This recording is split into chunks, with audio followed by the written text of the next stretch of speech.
Hi. In this video, I'll go into a little more depth upon the Collins radio altimeter unit.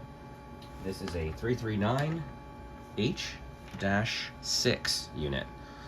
What I have here is a few schematics. This is the overall block diagram of the 339H-2.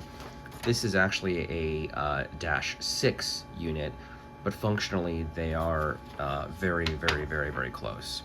So everything I have to say on this video will apply to both the 2 and the 6. They are both tape-based radio altimeters. So just some general understanding of how these tape altimeters work. I'll discuss the Collins because I have the most documentation on it. The TRT, which was mentioned in the first video, is again functionally very similar, but isn't quite as feature-rich. So it'll be here, but I won't discuss it specifically. So this is again only on the Collins unit that I'm talking about with regards to the inputs and outputs and all that kind of a thing here. So what is a radio altimeter? So in a nutshell, it uses radar, basically in the 4 gigahertz band. It will project a signal at the ground from underneath the plane. That signal hits the ground and bounces back up and is received by a receiver on the plane. And then the computer that controls this system, specifically actually, in this case, it would be the Collins AL101 system, which is comprised of the computer and the altimeters themselves. That computer does math, calculates the time that signal took. It's a modulated signal, so there are certain things it can do to look for that signal, and based upon that, it will give you a real-time above ground level altitude.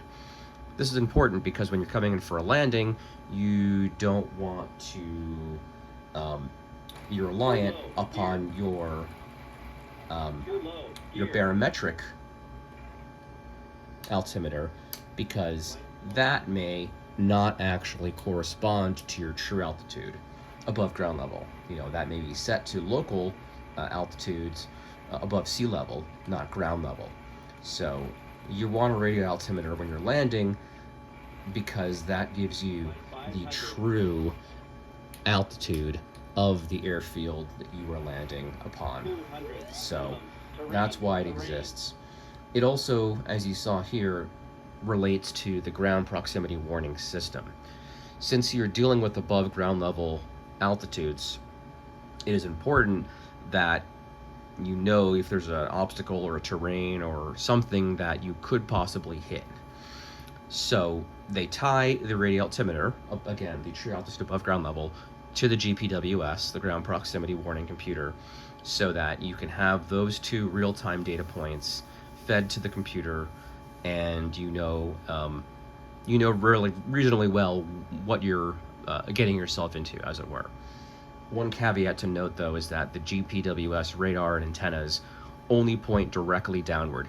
Maybe they point forward slightly on some aircraft, but I believe they are designed to point directly downward. So maybe more modern systems kind of look ahead and see if you're heading into a mountain.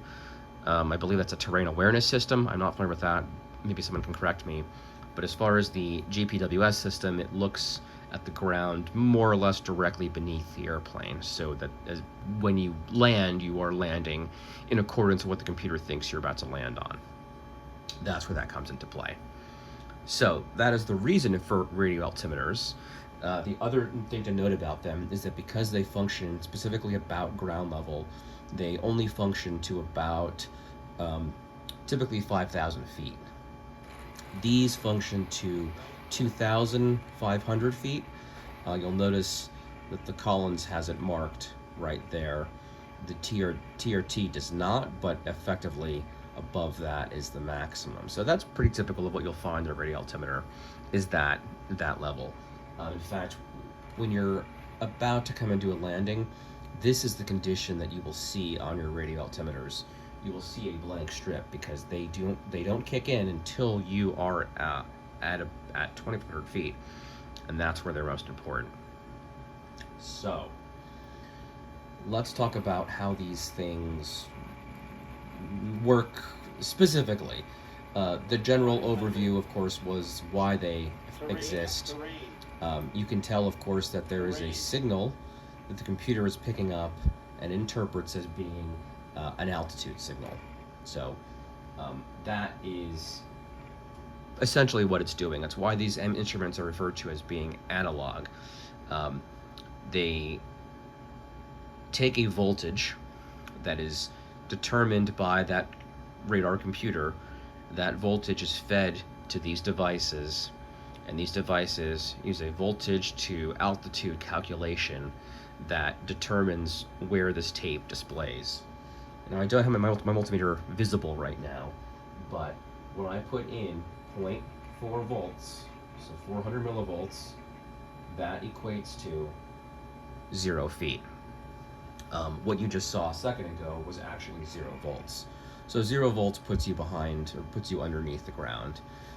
That's basically what you might see when you just start the plane up. So generally speaking, when you land, your wheels touch down, this is what you will see. I don't have the graph handy, I'll show it later, but what determines that voltage to altitude level is something called the ARINC, ARINC 552 specification. It's from about 0 feet to 480 feet. It's a linear representation of altitude, as in millivolts equals X number of feet. Above 480 feet, it takes on a logarithmic function, and you kind of get a curve if you were to graph it. I'll show that later though. And the idea being is that that particular curve from 0 feet to the maximum must correspond to that ARINC 552 specification. So when these things are specified in their spec sheets, they will let you know what that specification is. I believe most of them conform to that. So that when designers create these systems, you know precisely what kind of response to expect. Okay, let's get into the meat of it. As I initially showed, this is the functional block diagram of the Collins unit. So this is not a wiring schematic, even though it shows you have here the pins. So on the rear of the unit, you have this J2, and you can see here how you have all of the letters. Those letters correspond to the actual pins on the rear of the unit. In fact, I actually have a broken unit, and I will see if I can show you what that connector looks like. So it is I believe a 32 pin Amphenol PT series connector. Hard to see because of lighting, but each of these pins are not numbered, they are lettered. And they use upper, lowercase, and then double letters, so like AA, BB if you get above a certain number of pins.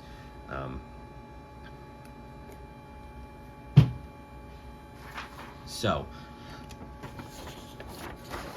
these avionics, like manual avionics, accept a 26 volt 400 hertz AC voltage, and there's a reason for that.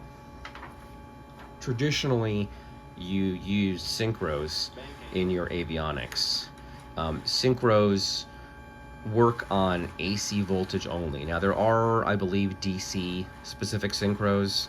I'm not an expert, but the majority of these Synchros that you find in use in analog instruments are and require AC voltages. There's lots of videos on Synchros. I don't fully understand every detail of them, but the nutshell is that they are able to, using AC voltage only, and able to position and transmit the rotation between two Synchros based upon the phase of three stator coils. So you've got 3/4 coils in a kind of a Y shape.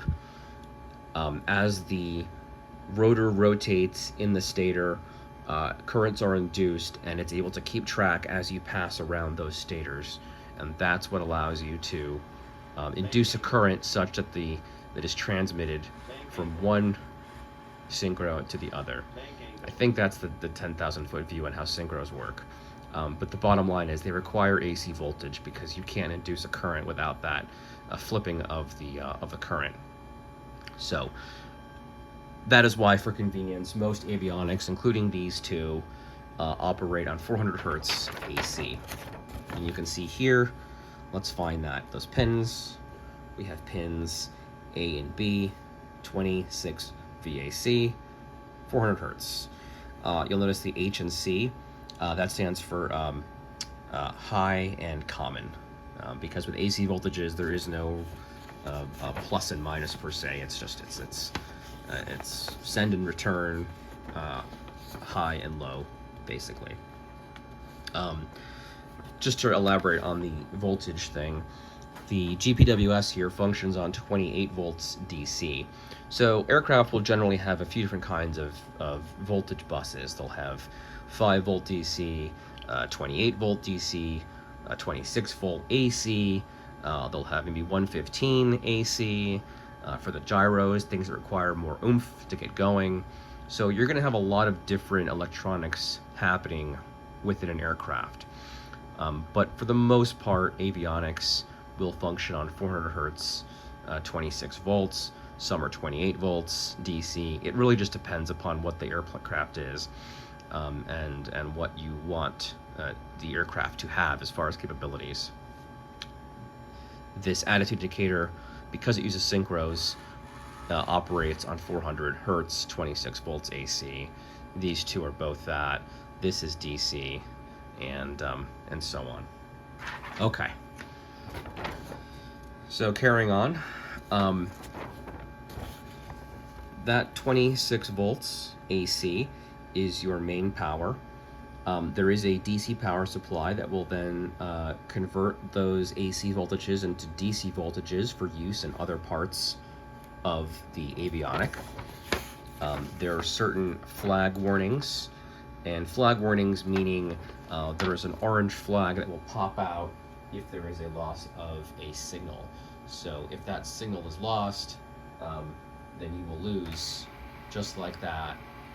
You will lose your avionic, and it will give you that warning flag to tell you that, hey, something's malfunctioned. But as soon as that signal returns, you're back in business. So that is something that the TRT does not have. The Collins unit uses those reference signals. Actually, we'll see them right here. Uses a positive 30 volt DC ref and a negative 30 volt DC ref. Those signals are normally supplied by the Radio Altimeter computer. So, just to kind of back up here, the altimeters will plug into the Radio Altimeter computer, and those signals are then delivered to the GPWS. So what I've done here is I've kind of hotwired things, taken some shortcuts. So this isn't really how it would be set up, but just note that this thing would have a larger functional computer that would be controlling how this gets its voltages. Right now I'm just going into power supplies and kind of hotwiring them that way. Actually, it says it right here. You can see from the 860F-1 radio altimeter. So that's the computer. So all of these signals here are provided by that computer. They don't come from anywhere else. So the thing to note about these voltage references, they need to be very precise. They need to be basically 30 volts exactly. When I first started plugging and playing with this thing, I was using just a 26 or 24 volt DC reference, and my altitudes were off. This read much lower or off from what the TRT read. I didn't know why. When I read the theory of operational further, I determined, hey, that voltage is a specific 30 volts. If it's not there, it's going to be off. And again, that's by design. It's by design so that if there's a failure in your computer, in your radio altimeter computer, the flag will come down. It will say, hey, something's out of spec, and basically you'll know not to trust what it's showing you there. The other thing about this 30 volts is it has to be isolated from your positive 30 volt reference. So for example, if you wanted to work one of these up on your bench, you couldn't simply just invert the hot and cold wire, your positive and negative wire, to get that negative 30 volts. You would have to either use a separate ground isolated power supply, or you can do what I just did, and I just got a little mini isolated DC to DC converter, and I just inverted my 30 volt signal, isolated to that, and it worked out very well. In fact, this is an earlier version of what I did. I'll put the part number for this guy. So basically 30 volt positive comes in, 30 volt negative comes out. It's a transformer in here. So these two, left and right, are not connected. They're isolated. That's the key thing. If you feed it the wrong voltage, you'll get an overload on your power supply. It'll trip. So just worth noting here, because I noted that when I was trying to get this to work. The other critical voltage that feeds into this device is the flag alarm. This is the 28 volt DC. Again, this voltage tells the Collins unit, the 339H-2 or 6, that there is a valid signal from the computer, and if that signal goes away, the meter goes up, and you won't have a valid functioning altimeter. Down here you have what's called a pre-DH alert. This is something that connects again to another system, but I believe it ties into the audio that is what's output here. So that tone you heard, that whoop, I believe it ties into that. Not 100% sure. So I'll do some more reading on that, but you have that input there too. These inputs here, these only apply to certain models, not to mine, and these DC, the DH trip output, there is a relay in this unit.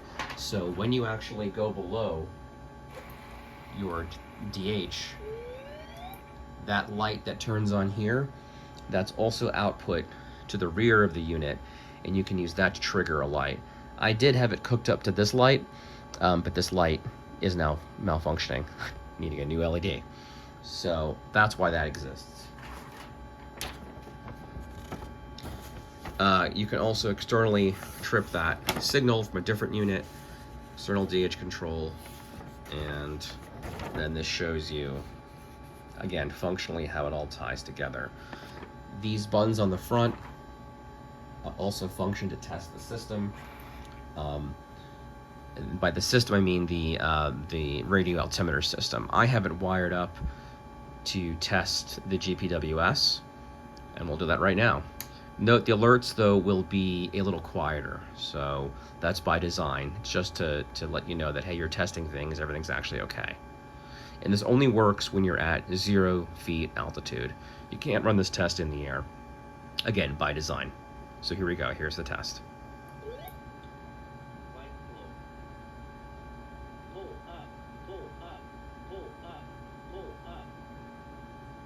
So this tests your lights and your audio.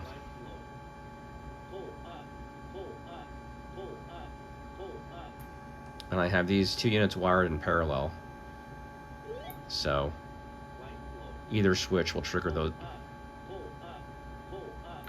And then I have this switch here, which I was used during testing. Does the exact same thing.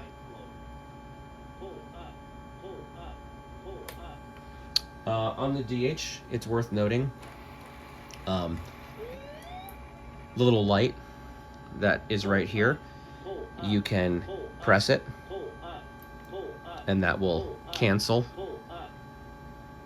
There we go, that will cancel that.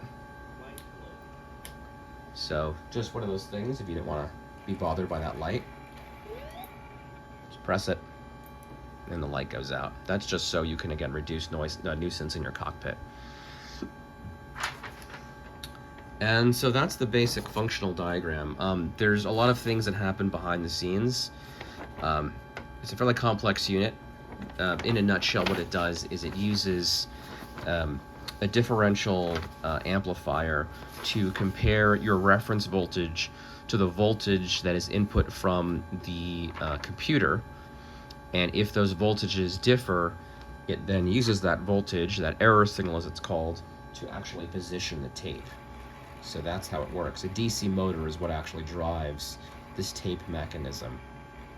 And so the voltage that goes in is compared to the reference voltage, and then based on that, it does a real-time check of whether or not the tape position matches with what the altitude is supposed to be. And it's sort of a closed feedback loop. I call it the servo loop, because these are servo controlled, and that is how they display the altitude. That's how it knows where the tape is and how it knows what your altitude is. It's a very common arrangement in avionics, I believe, these closed servo loops that feed back on each other. So that's the gist of that. I have a broken unit of these, which I will open up and show in a later video. This video is already almost 20 minutes. It is 20 minutes. So hopefully this was helpful, a little bit rambly. Again, this is not my profession, but again, any specific questions, it will be easier for me to ask or answer directly, because as you can see, these are very, very, very dense, complicated instruments, and to cover everything effectively in one, even two, even three videos is very, very hard. It's just not possible. So if there's something you want to know specifically, I can absolutely do a deep dive on one particular topic. But I hope this at least was informative to give you an idea of just the complexity and the details that are involved with these instruments themselves. I actually do have the overhaul manual for this Collins unit. I believe it's a 329B7R. So if you have questions on this unit here, I'm happy to provide answers on that as well to the best of my ability. Very fascinating stuff, and this all dates from about the 1970s, 80s, 90s. Modern equipment may be a little bit different, but there's still a lot of airplanes in service that utilize these equipment, and it's still supported. It just depends on what gear you have in your computer. So once again, thanks again, and I'll catch you in the next video.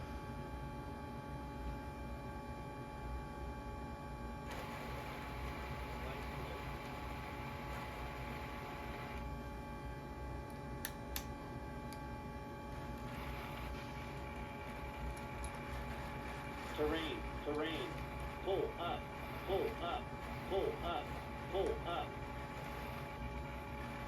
pull up, pull up, pull up, terrain.